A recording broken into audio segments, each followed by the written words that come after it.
आखिरी सवाल कहना ये चाहूँगी, चूँकि मैं भी बहुत सारी चीज़ों को ऑब्ज़र्व करती हूँ, आप भी ऑब्वियसली बहुत सारे पेशेंट्स को भी देखते हैं, और जब हम ब्रेस्ट कैंसर की बात करते हैं, इसके हवाले से आगाही की बात करते हैं, तो आपका कोई भी अगर गायनेकोलॉजिस्ट होगा या जो डॉक्टर होगा, वो ख़वातीन को या न्यूली मदर्स को यही कहा जाता है कि बच्चों को भी अपनी फीड जो मदर्स करवाती हैं, वो ब्रेस्ट कैंसर के चांसेस ख़वातीन में कम करता है। अवेयरनेस पॉइंट ऑफ व्यू से आई गेस कि बड़ा अच्छा है, क्या क्योंकि आजकल तो रुझान नहीं है, मदर्स भी वर्किंग मॉम्स हैं या जो भी मसले मसाइल हैं हेल्थ के हैं या दीगर हैं, तो जो डब्बे वाला दूध है वो ही ज़्यादा इसका इस्तेमाल किया जाता है, चाहे शहर हो या छोटे गांव हो या जो भी हो। डब्बे का दूध जो है वो बच्चों के लिए भी नहीं ठीक है और ऑब्वियसली माँ की सेहत के लिए भी अच्छा नहीं देखिए है। बिल्कुल इसमें तो कोई दो राय ही नहीं है कि जो वो बच्चे जो मदर फीड से परवान चढ़ते हैं और वो बच्चे जो डब्बे के दूध से परवान चढ़ते हैं, अगर आप उन दोनों की सेहत का कंपैरिजन मुआवजा करें करेंगे, तो एक तो उनका कोई कंपैरिजन और नहीं यहाँ पे है। माँ की सेहत की बात अब आ माँ गई। की सेहत के लिए बिल्कुल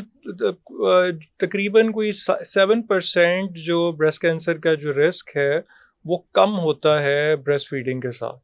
तो 70%। 7%। 7%। हाँ, which is again it's a हाँ, क्वाइट मतलब अगर आपकी प्रोबेबिलिटी जो है वो अगर कम। जेनेटिकली भी है तो वो फिर भी आपको 7% रिस्क कम हो गया। जी बिल्कुल, तो मतलब ये कि और भी इसके अलावा भी बहरहाल मतलब देखें फिर वही बात कि हम आहिस्ता आहिस्ता जितना हम नेचर से दूर होते दूर जाएंगे। होते गए हैं जा रहे हम्म। हैं उससे तकालीफ बीमारियां हम्म। बढ़ रही हैं ठीक है। अच्छा, अनफॉर्चुनेटली। उमर आफ्ताब साहब, हमें अपने हॉस्पिटल के बारे में कुछ थोड़ा सा बताएगा, कितने लोग यहाँ पे आते हैं, कितने लोग मुस्तफीद होते हैं, किस तरह से ट्रस्ट काम कर रहा है। जी, ये पिंक रिबन ने अवेयरनेस के साथ साथ पाकिस्तान का पहला डेडिकेटेड ब्रेस्ट कैंसर हॉस्पिटल बनाया है जो कि फोकस्ड है सिर्फ ब्रेस्ट कैंसर के लिए। और ये हम डायग्नोस्टिक सर्विसेज तो वहाँ पे प्रोवाइड कर रहे हैं। इट्स अ चैरिटी हॉस्पिटल, ये फ्री सर्विसेज प्रोवाइड करता है। अभी अल्हम्दुलिल्लाह हमने अपना सर्जिकल वार्ड जो है वो कंप्लीट किया है, तो अगले चंद हफ्तों में हम इंशाल्लाह कीमोथेरेपी और जो सर्जरीज़ हैं ये भी इंशाल्लाह शुरू करेंगे। बहुत सेंट्रली लोकेटेड है लाहौर में।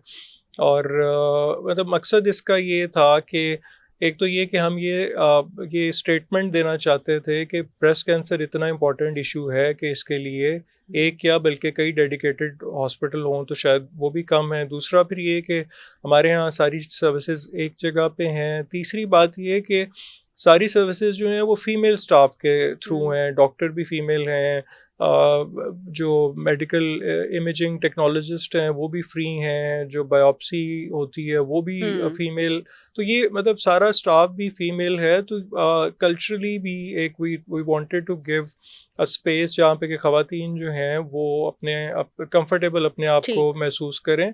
और फिर तीसरी बात जो इम्पोर्टेंट है वो ये है कि हमारा पिंक रिबन में ये मानना है कि कोई भी खातून जिसको ब्रेस्ट कैंसर हो उसकी ब्रेस्ट कैंसर से जो मौत है वो इसलिए नहीं होनी चाहिए कि वो अपना ट्रीटमेंट अफोर्ड नहीं कर सकती। हर एक का हक है कि उसको इलाज की बेहतरीन सहूलत मिले। हम्म। और उसके लिए पिंक रिबन अपना पेशेंट सपोर्ट प्रोग्राम रन ठीक। करता है जिसमें हम ऐसी ख़वातीन जो अपनी ट्रीटमेंट अफोर्ड नहीं कर सकती हम उनको हर तरह की सपोर्ट प्रोवाइड करते हैं। करता है। Thank you so much Umar Aftab, हमारे इस प्रोग्राम में इन कॉन्वर्सेशन थे। ख़वातीन के लिए यही मैसेज है कि अपना सेल्फ एग्जामिन, अपना जो मुआयना है वो लाजमी करते रहें, और कोई भी सिम्टम शो होने की सूरत में फौरी तौर पर डॉक्टर के पास जाएं, अपने जो इम्पोर्टेंट टेस्ट हैं वो करवाए जाएं।